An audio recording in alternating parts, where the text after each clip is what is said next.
Welcome back to the BTS Happy Hour podcast. I'm your host, Andrea. With me, as always, is Morgan. Hey, what's up? Before we get into this week's topics, I just wanted to announce that this is the 100th episode of BTS Happy Hour. Oh, wow. Can you believe that? No, I can't. Yeah. I feel like it went fast, but then that sounds like such a high number. It's a high number. That's like 2 years worth. Yeah, a lot of podcasts don't survive past, a few episodes. So we've got the longevity, at least. And we're still here, and there's just as much to talk about BTS as when this started. So I just wanted to thank those of you who take the time to listen to the podcast. I really appreciate all the support. And I also want to thank our perennial guest host, Morgan. This podcast would not be the same without your commentary. Oh, yeah. I'm amazed that it lasted. Wow, that is a lot to talk about one group. I wonder if we can go another 100. Yeah, let's keep going. I'm just glad that podcasts are something that anybody can do. Like, if you want to do a podcast, you can. It's like anybody can just do it. So that's the great thing about it. But most people don't stick with it. Yeah, that's unfortunate. Well, you just learn to, some people learn how to create habits and some people don't. Yeah, it's about consistency and sticking to a plan and, staying passionate about something. So I'm glad that we're still here, and I definitely plan to keep going for another 100. So we'll see how that goes. I mean, the equipment's already bought. That's a sunk cost.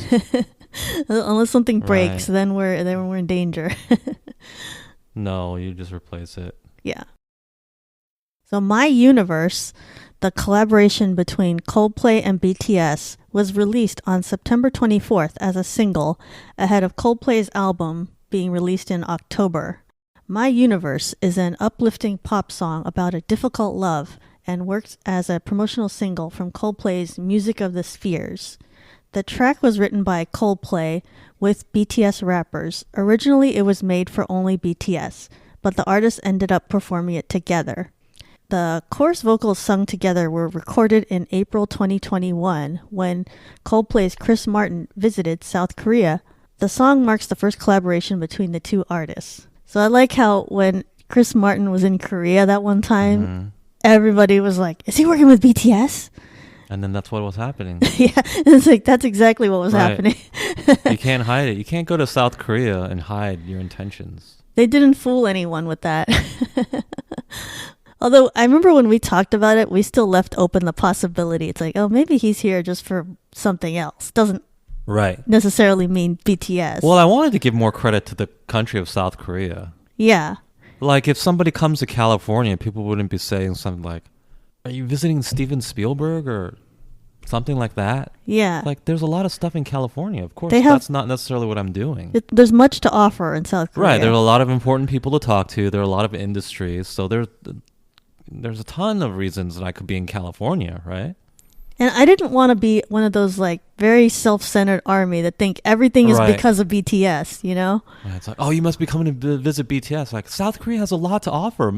Maybe he's doing one of those other things. He could be just on vacation. It's a nice place to visit. Well, that I don't believe. I don't think he has any interest in going there on vacation. But yeah, I didn't want to be like that either. So, but apparently maybe BTS is the only really big reason for a music artist to go there. Yeah. If it's a huge celebrity and they're in music, it's like, okay, chances are they are there for BTS. Or maybe even other K-pop groups. They'd be visiting South Korea. You're right. You don't want to sound so self-centered. Well, not self-centered because BTS is not you. Right. But just narrow-minded. That army that thinks everything is about BTS, you know? It's not. And then, of course, the fact that it turned out he was there to collaborate with BTS doesn't help things.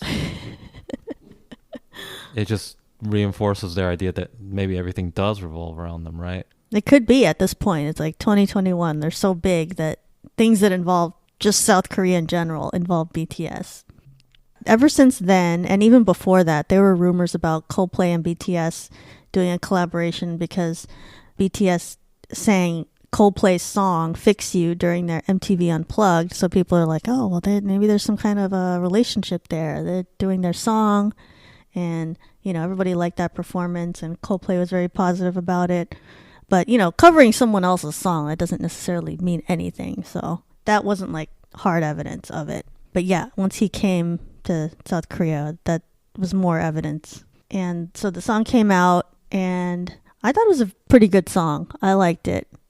And it sounds a lot like other Coldplay songs. Like, the genre is similar.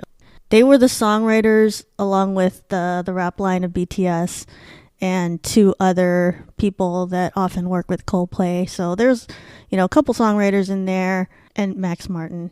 But, it did sound like pretty much a Coldplay song. But it also fit in with the genre of BTS healing songs. Things like Microcosmos and Heartbeat, which, if you remember, was from BTS World. Or Answer, Love Yourself. It's like songs similar to that. So I thought it was a pretty good song. I felt that it sounded like every other Coldplay song ever, which means I like it because I like Coldplay songs generally. There's something about them that's just soothing and pleasant. They have very solid songs, very comforting. They'll never sound terrible. Let's just put it that way. They'll always sound, pleasant and inspirational, and then they'll never sound noisy or jarring. Yeah. So they won't be bad. And in fact, I like them. So they made a typical Coldplay song, except there was BTS singing on it. Mm-hmm. They have a very good production team, I think. And that's what makes their songs always at a certain level. And we know this time Max Martin was involved. I don't know if they worked with him a lot in the past, but I could hear his influence in this song because the background of it, or the arrangement, or however you want to explain it, like the guitar sounds, it sounded a lot like Taylor Swift 1989 songs. Like if you listen to Style or New Romantics or a couple of those songs, it sounded like similar to that. Like, and those were produced by Max Martin as well, and it had like an 80s vibe, but not too strong 80s. Like, how The Weeknd brought back the 80s, but it was kind of like hitting you over the head with the 80s. Here, it's more like just a touch of it. Right.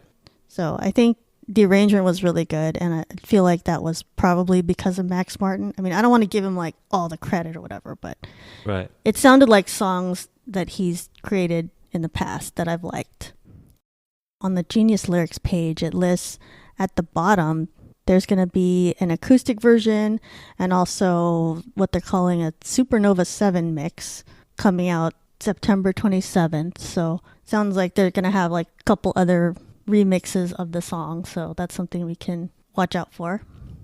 So even though there was multiple songwriters, some people were saying that Chris Martin wrote his lyrics about his girlfriend, Dakota Johnson. Mm-hmm. So I know they're dating. So if you didn't know that, Chris Martin, he used to be married to Gwyneth Paltrow, right, the actress. And then I guess he's been seeing Dakota Johnson for the past few years. Okay. And so some people were saying like, oh, he wrote My Universe was about her and whatever they're going through, I guess. Excellent. So that's pretty interesting if that's true. But yeah, I wouldn't picture those two people dating. That just seems like, well, why not? There's like a... He's a music star and she's an actress. That's pretty typical, isn't it? I guess he likes actresses, so... A lot of people like actresses, I mean... But she's just much younger. How much younger is she? Oh, I didn't look up their ages, but... I don't think it's that extreme, though, is it? Well, because he was young. He was younger than Gwyneth Paltrow, correct? Oh, probably. Yeah, so now it's not that. Okay, Dakota Johnson is 31. Chris Martin is 44. I guess that's not that bad. That's not extreme at all. I was thinking she was like 25 or something. No. I guess maybe... She's been in movies for like 7 years. Okay, maybe she was 25 when she did 50 Shades. But yeah, in my mind, she was like still that age. Okay, yeah, I guess that's not that bad of a... Not even any age gap, really, if you're talking about that bad. Celebrities. I mean, what does bad even mean? Who cares? It's like these celebrities, who cares? They're all adults. They're legal adults. It makes no difference to me. That's true. I'm not one of those people that run around judging people's dating. If everybody's over 18. Yeah, then that's fine. They released not an official video, but a lyric video so far. But I think they filmed an official video. They just aren't ready with it yet. Because when BTS was in New York earlier this week, they met up with Coldplay. So I think they probably filmed something. And it's probably going to be the kind of video like a We Are the World. Like it's just people in the studio, and it's like, oh, we're singing, we're doing this together. It's gonna be that kind of a video. And we know they met with Coldplay because it's like both groups posted a group photo of them. So they were clearly all together in one place. And it's like, why would you get together if you're not going to actually do something? Like, you wouldn't just take a picture and like, that's it. The week of September 20th, BTS had a really full schedule. They came to New York. A lot happened on Monday and Tuesday alone. They were here for the UN General Assembly. And they spoke, they performed, and they also did a bunch of other things after that. They went to the Met Museum and met up with Coldplay. They also met up with Megan Thee Stallion at some point, and they were meeting up with the president a lot, the president of Korea and Korean dignitaries. So they had like a lot of stuff to do during the week. And they are probably exhausted at this point. And they've gone back to Korea since then. I think they were only here for like 4 or 5 days. So they planned a lot of activities in that time. Okay, so they did a UN speech. Yes. And this is their third speech. They've spoken 2 times before. They revealed later on V Live that as soon as they came to New York, they recorded Permission to Dance, the video that they performed in the UN building. So they filmed that like immediately as soon as they got there. And who knows how long that take, probably hours. And after they're tired from getting off the plane, I mean, I can't imagine that kind of schedule. But they did that, and then, later that day, I think, is when they did their speech. So shout out to the person that had to edit that video, because they needed that video for when they were doing their speech, because it was going to, like, play at the same time. And I don't know if you saw, did you watch their speech? No, I didn't watch the speech. Sorry. Well, I can tell you basically what they talked about. And previous speeches in the UN, they've talked about speak yourself, love yourself, things like that. And these are themes that they talk about in their music. So it made sense for BTS to talk about those things. And, their work with UNICEF, which is what I think the reason they spoke earlier times. But this time it seemed like they were there along with the president to talk about some kind of different topics. And I know the theme this year for the UN, they're talking a lot about vaccines and climate change. So they talked about youth and what they're going through, but I think they're probably encouraged to talk about what the UN was talking about this year too. What were they talking about? COVID? Yeah, like the UN is really trying to encourage everybody to get the vaccine and, make sure there's enough available everywhere. And they're really trying to work on climate change. So I think, like, if you're a speaker there, you're probably, like, highly encouraged to, like, say something on those topics, along with whatever else you want to talk about. So I think that's why BTS went into that a little bit with their talk. Is that what they talked about? Everyone get a vaccine and climate change too? They were pretty subtle about it, but let me just tell you just like a very brief recap about it. And they talked about 7 minutes, so it wasn't that long, but they shared comments from youth, people in their teens and 20s, about, what they're dealing with right now with the crisis, the pandemic. And so they shared some comments about that, how people are missing out on moments in life, like graduations, stuff like that. And then BTS shared like, we had to cancel our concerts, so we know what that's like to miss out on things. So they were talking about, you have to treasure the precious moments in life. And so people shared pictures of like the outdoors as examples of something that is precious to them. And then from that, J-Hope was and they all spoke, like all 7 of them spoke this time. And before it was only RM, like in their previous speeches. Right. All 7 of them talked this time. Well, because he speaks English. But the UN has so many people of all languages speak there anyway. It didn't make sense to me before why he was the only one to speak. It's not like it's not an English speaking body. That's a good point, yeah. Right? People who speak all sorts of every single language that are represented there, right? Yeah, and they're prepared. They have interpreters for everything. Right. Although I think the official languages are English and French still. Oh, okay. This time, it seemed to me that they all spoke in Korean. Like RM didn't even speak in English this time. Oh. So So they were talking about, a lot of people shared pictures of the outdoors as something that they valued in this time during the pandemic. And then J-Hope segued from that, from like appreciating nature to climate change. So that's how he was able to like work that into their talk. He's like, we got to think about the future.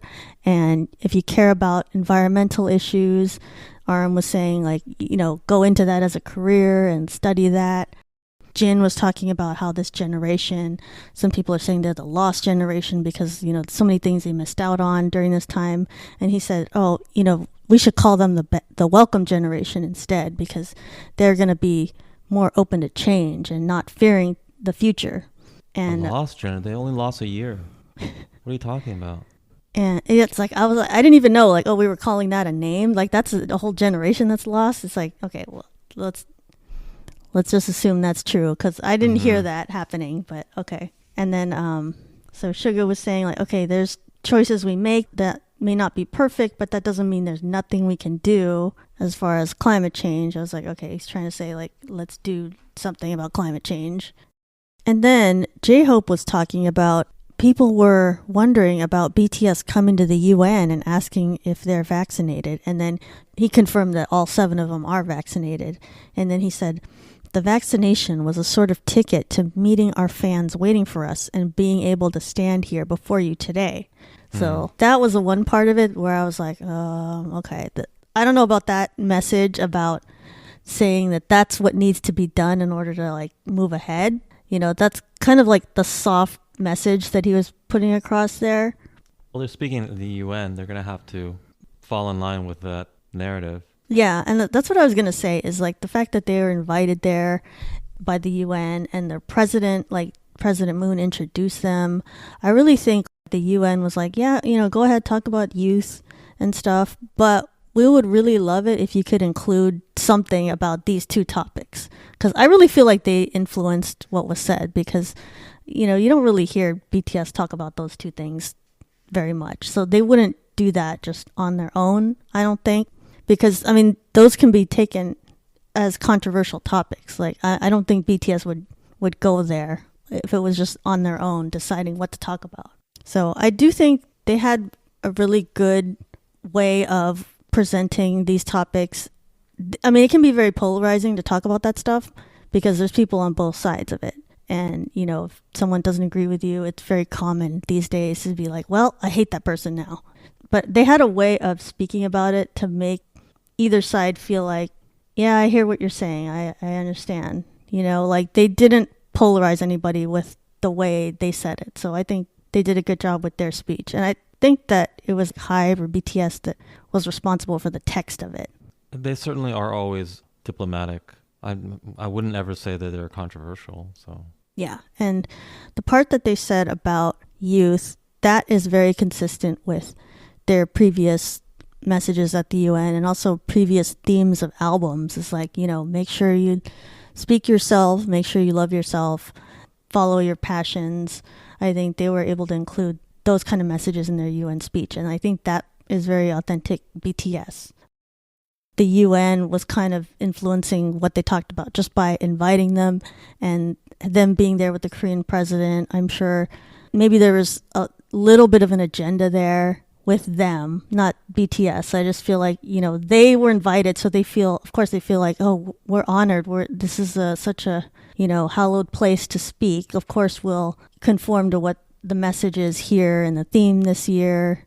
There's a little bit of influence of what their message was going to be. It wasn't 100% what BTS would have talked about if it was all up to them. I think they just want to respect their president and respect the UN. You never know. They may agree with this entire message. It's maybe what they would want to talk about anyway. We don't know. That's true. We don't know they're 100% where they're. But yeah, if you're speaking at somebody else's venue, you're gonna take into consideration what. I wouldn't say you'd parrot what they want you to say necessarily, but it will be on topic. Yeah, it'll be your spin on it. And I did notice that it was J-Hope who brought up the vaccination status and also climate change. So I wonder if he was the one who's most in line with the UN stance on it, or if he just, wanted to do those parts, or it was just divided up. It just happened to be that way. So I wonder what went on behind the Probably. scenes. Most like, I mean, there's 7 different people. Mm-hmm. I'm sure they have like a wide range of opinions. I'm sure a lot of them, statistically speaking, some of them probably really agree with the UN's message, Mm-hmm. if not all, right? Yeah.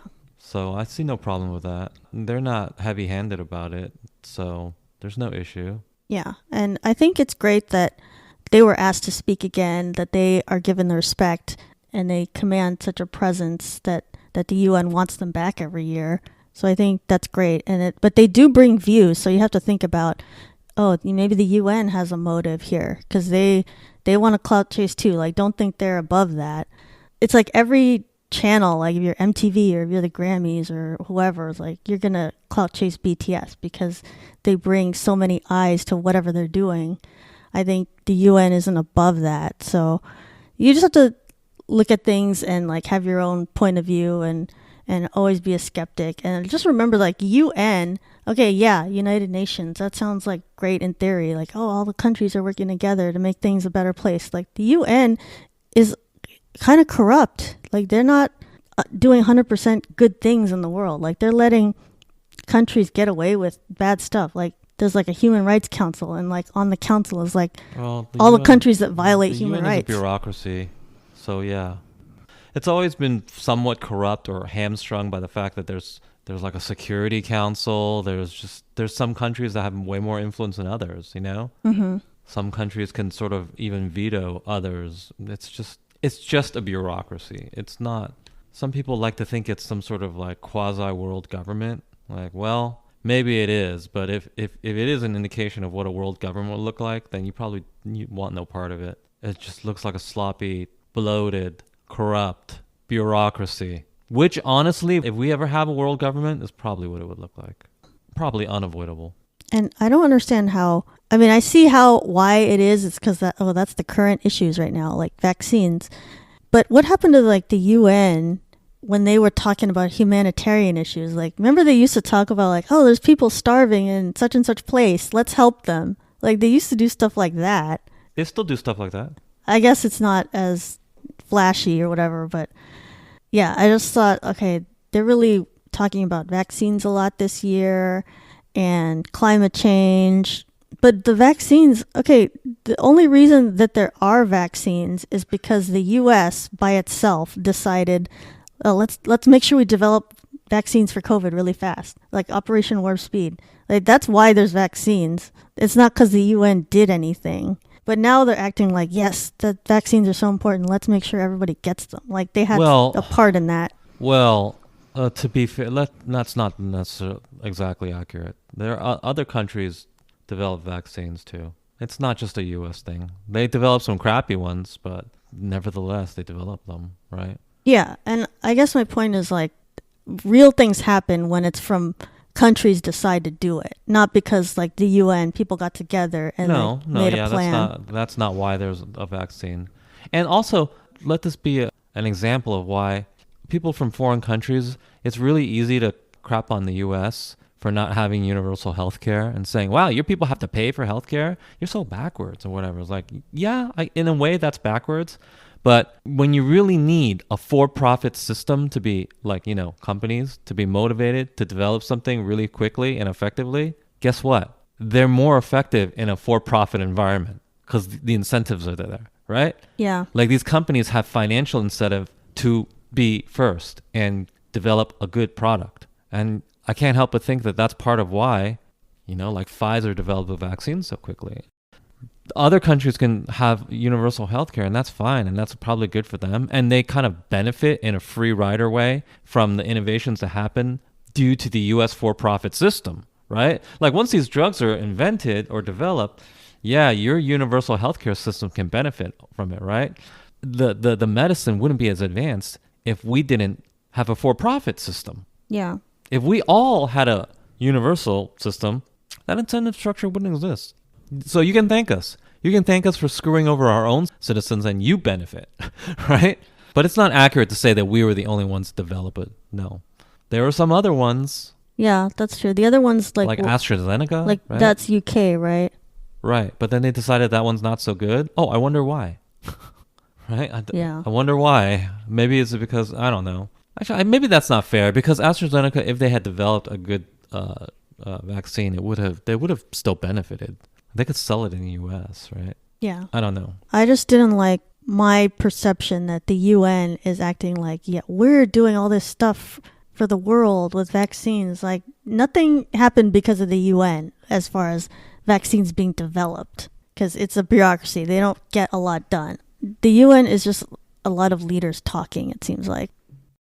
Oh, well, we didn't really talk about the performance, but we could just talk about that real quick, because they filmed that inside the UN building as soon as they got there, and as well as outside, which must have been very difficult to stage that. So I thought that was really impressive.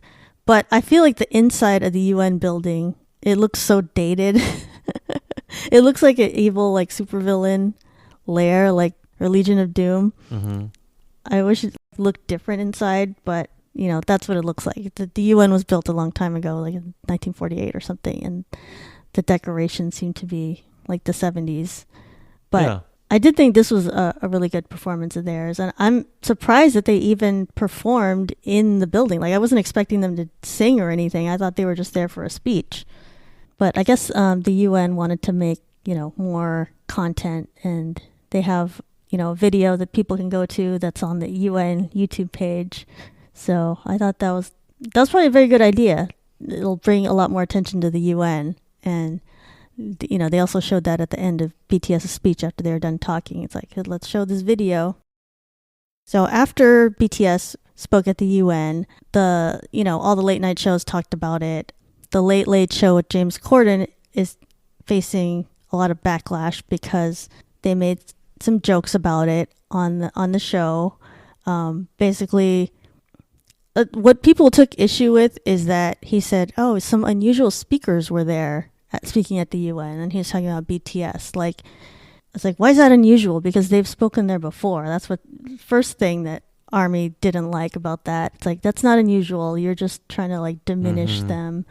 And then later, that same joke, he said, BTS has one of the largest armies on planet Earth. Okay, that's funny. Yeah, because the fandom's called ARMY. So he's equating them to, like, a country that has an army. And then he said, it marks the first time that 15-year-old girls everywhere found themselves wishing that they were Secretary General Antonio Guterres. So that's the guy who's in charge of the UN. Yeah. So he made a joke that ARMY is 15-year-old girls, basically. And yeah. ARMY was really upset about that because they hate hearing that. Right. Because a lot of them are not 15-year-old girls. Yeah, there's all ages. There's, many of them are like older than 15. So they're really not happy about that. Right. But a lot of them are, right? I've been to a BTS concert. I have eyes. I saw a lot of 15-year-old girls. Yeah, there's a lot of young girls. And a lot of them...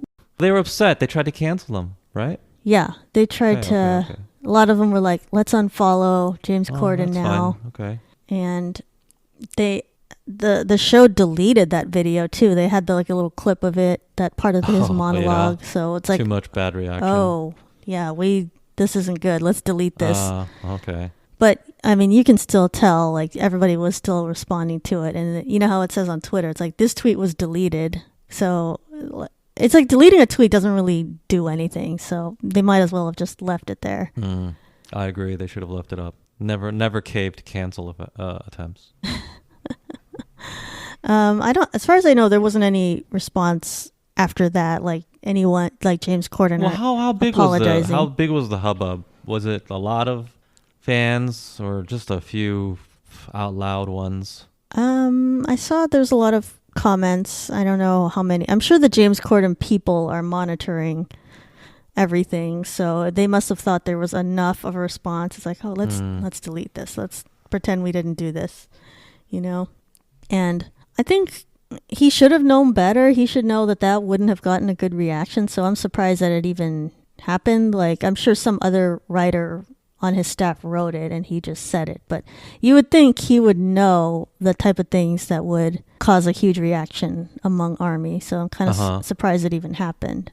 Okay, so we don't know exactly how severe the reaction was. Let's, for the sake of argument, assume it was very severe, right? They deleted it, so that kind of backs up the idea that it was a severe reaction, right? Was it trending at all? Yeah, I did see.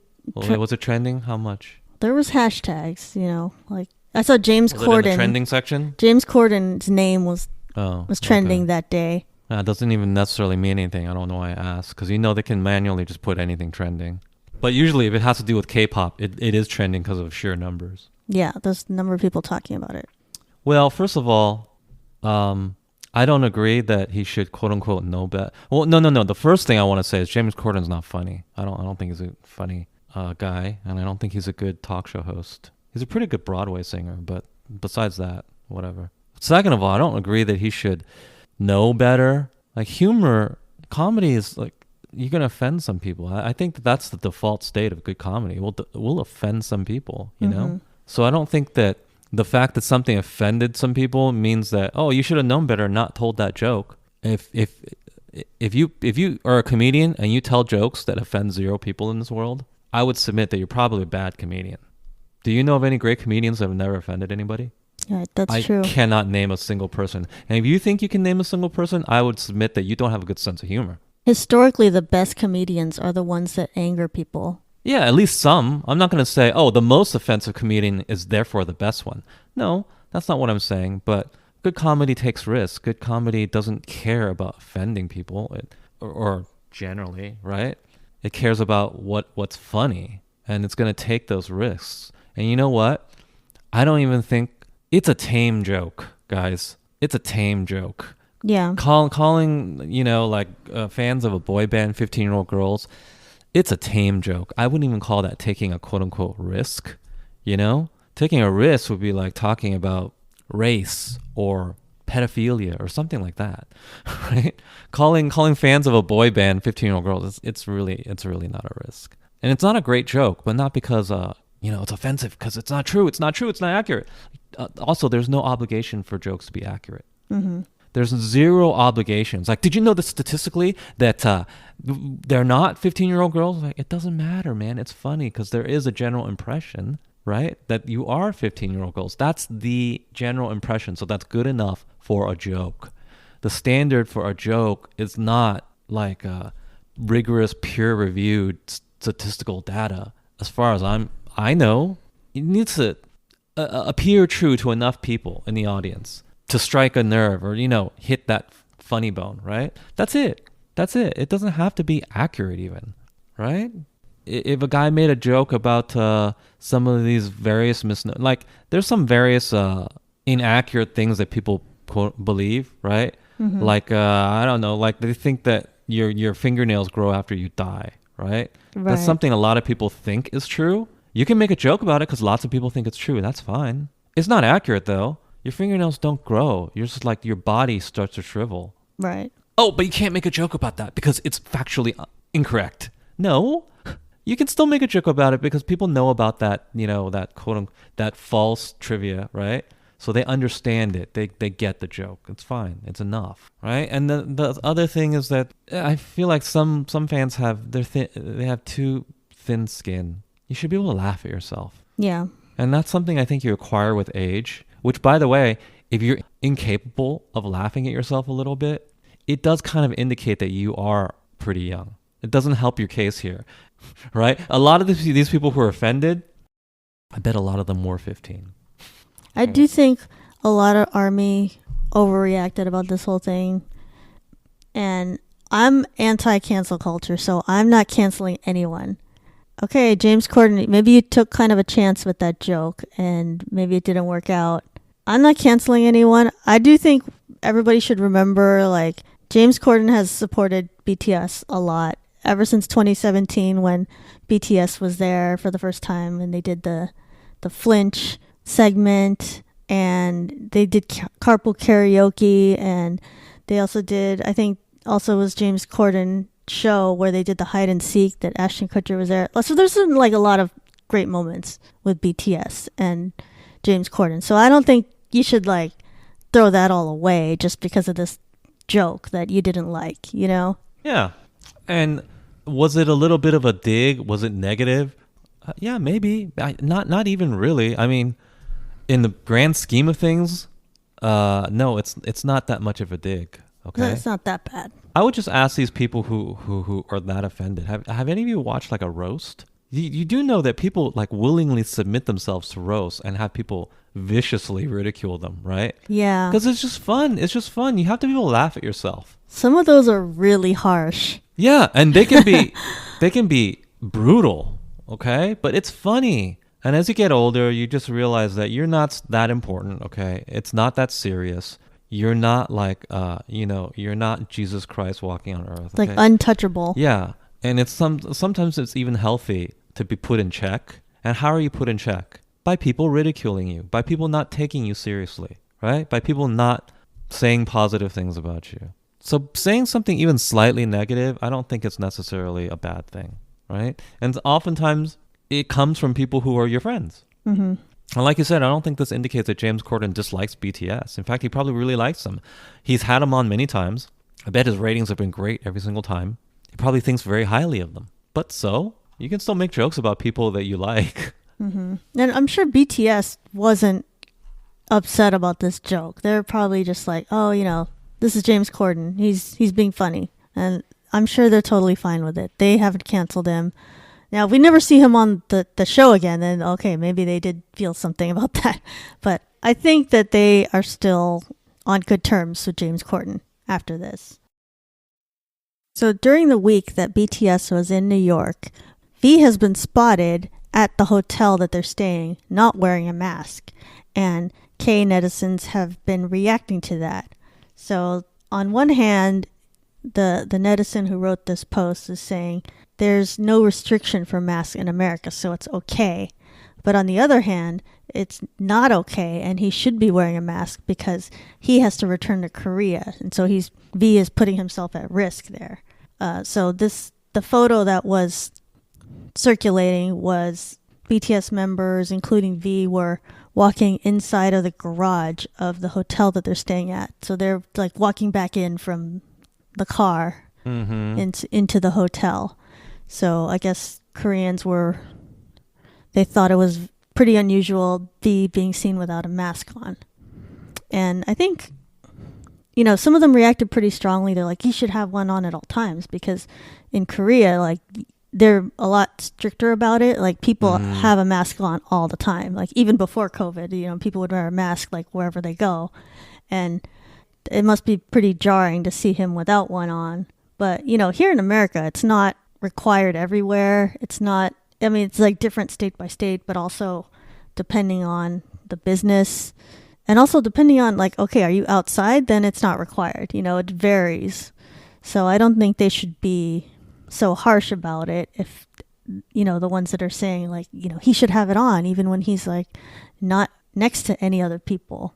Well, he's following the laws of the country he's in. And as far as I can tell, there are no laws in Korea that says he has to wear a mask outside of it, right? Yeah. So he's also following Korean law. That's not even to say that your home country has no say of how you behave in another country. Mm-hmm. They do. For instance, if you're a U.S. citizen and you engage in like various crimes in a foreign country, like if you are engaged in certain like sex crimes in a foreign country, you can get prosecuted here. Oh, really? Yes, you can. There are laws on the books for that, right? So yeah, there can be laws like that, and yet Korea has none, as far as I'm aware, right? I'm almost certain that they don't have any. So what are people's problems? So they're just moralizing. They're just saying, hey, it's the moral thing to do, right? Right. Okay. I mean, I don't agree, but if that's their sense of morality, I guess. I'm sure he was following. Pretty invasive sense of morality, though. The guy's following the laws of the country he's in. Yeah, and I'm sure they have their managers that are telling them, like, here's the rules here, like they're briefed on everything. There's no way that he's just like, oh, whatever, I'm ripping off my mask. And by the way, if you're saying he's not following Korean law, he actually is. Korean law doesn't, like, unless your country explicitly says this is what you can and can't do when you're in another country, you are obeying your own country's laws as well. Mm-hmm. Because they have the ability to dictate that. So if they choose not to, that in itself is a position, right? Yeah. if Korea has no such law governing whether you wear a mask when you're in the US, then their position is actually that they don't care. That is a position because they could very well write such a law. Right. He's following your own country's laws as well. So I don't know. Basically, you have almost no leg to stand on except the really strict moralistic one, which is that essentially that V should follow your morals in a foreign country. And to that I say, no, I don't think so. I'm pretty sure he's not obliged to follow like the morals of somebody on Twitter, right? Yeah.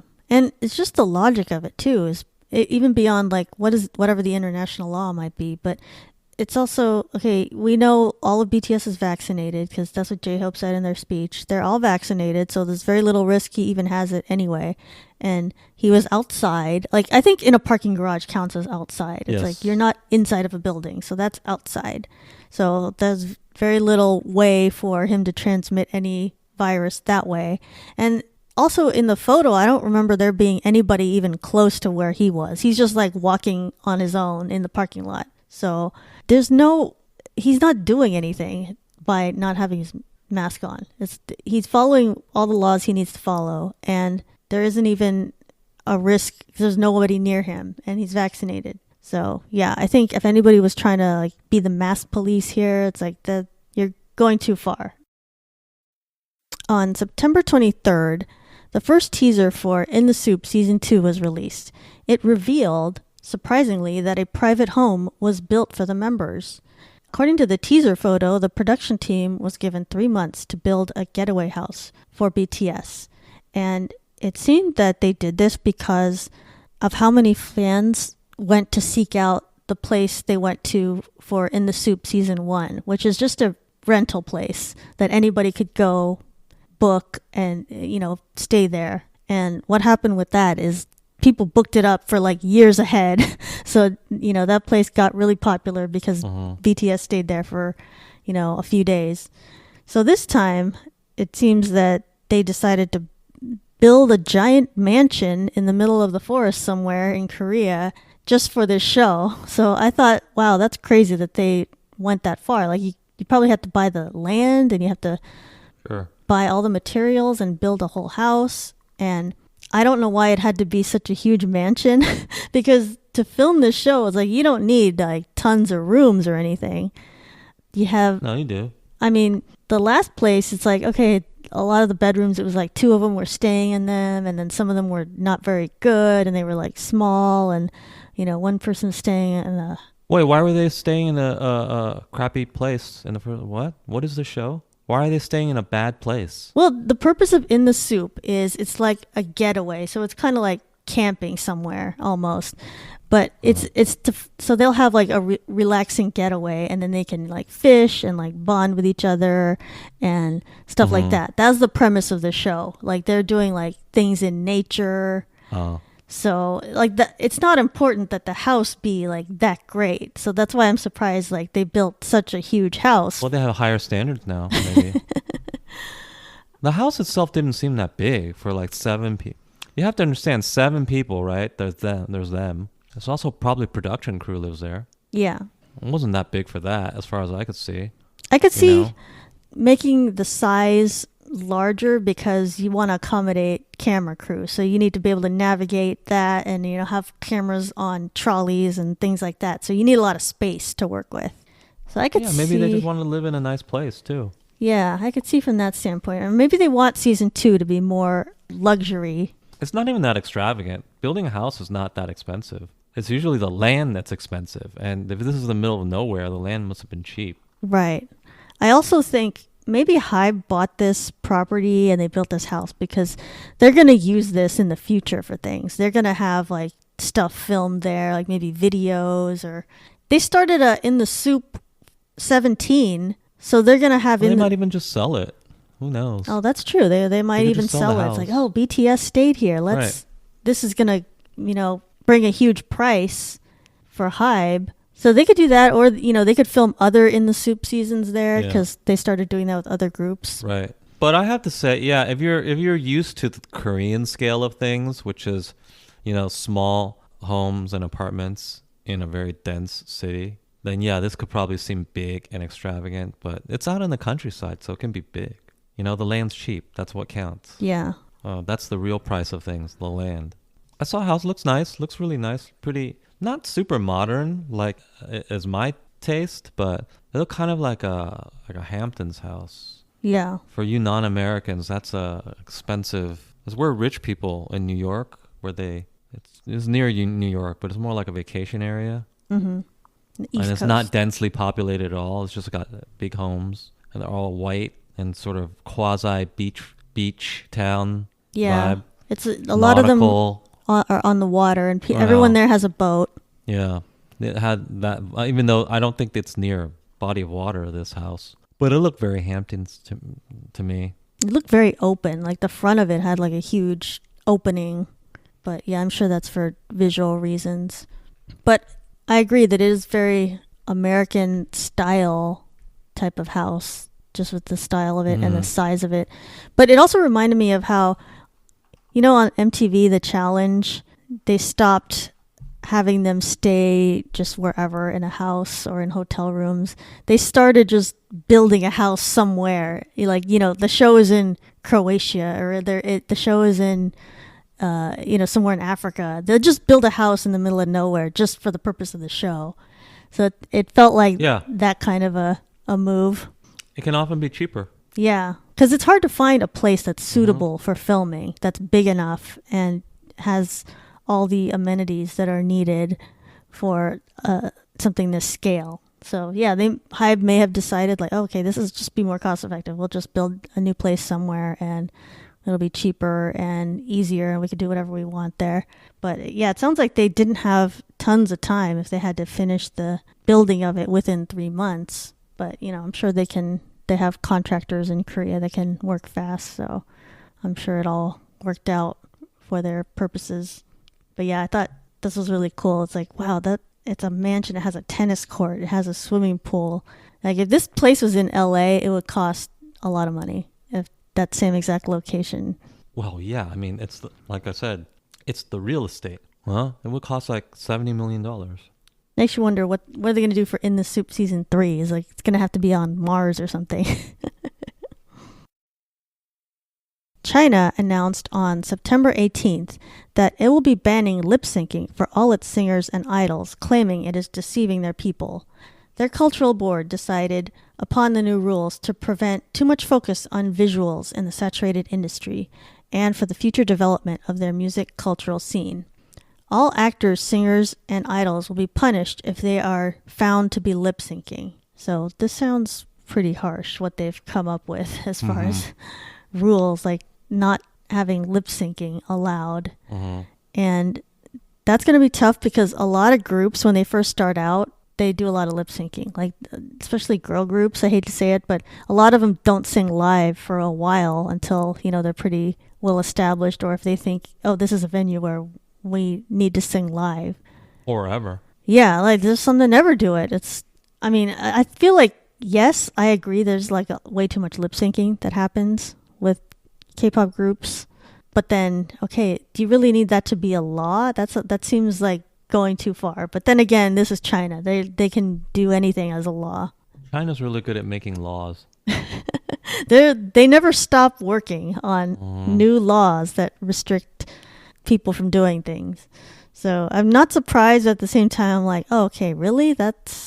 I've never heard of anyone making a law about that. So, and some people were like, oh, can they do that law here, like in Korea or in the US or wherever? Because it's like, yeah, a lot of people don't like seeing lip syncing performances.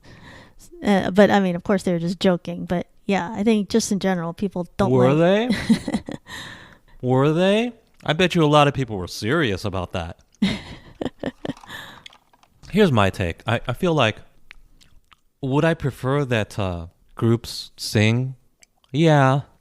But I also have to acknowledge that, you know, that's not the whole product, right? The visual and the presentation and the dance, that's a lot of the product. And I think that's totally valid if your group is, you know, more on the visual side and the performance side and not the singing side. I don't think that's an invalid model for your group or anything like that. So, yeah, well, in general, of course, I'm always against unnecessary laws, and in the world of unnecessary laws, this is right up there. If you don't like lip syncing group, it's so obvious when a group is lip syncing. If you don't like lip syncing groups, just don't be a fan of them. Yeah, don't support them. Right. Support the groups that are singing. That's the solution is easy, and it doesn't require government intervention. I think the lawmakers in China, they just passed this quickly without really thinking it through because, China isn't different than other countries. Like, they value visuals too. They like to see attractive people singing, and a lot of times those people can't sing that well, so there's going to be a lot of lip syncing. So I think they might regret this law, because if only the people who can really sing are the ones that sing live, then you're not going to see as much visuals. So they're going to be like, well, where's all the attractive people? And it's like, well, you guys passed the law, so this is what you're going to get. Yeah, like what's next? You can't wear makeup or something? It's like, that's deceiving people.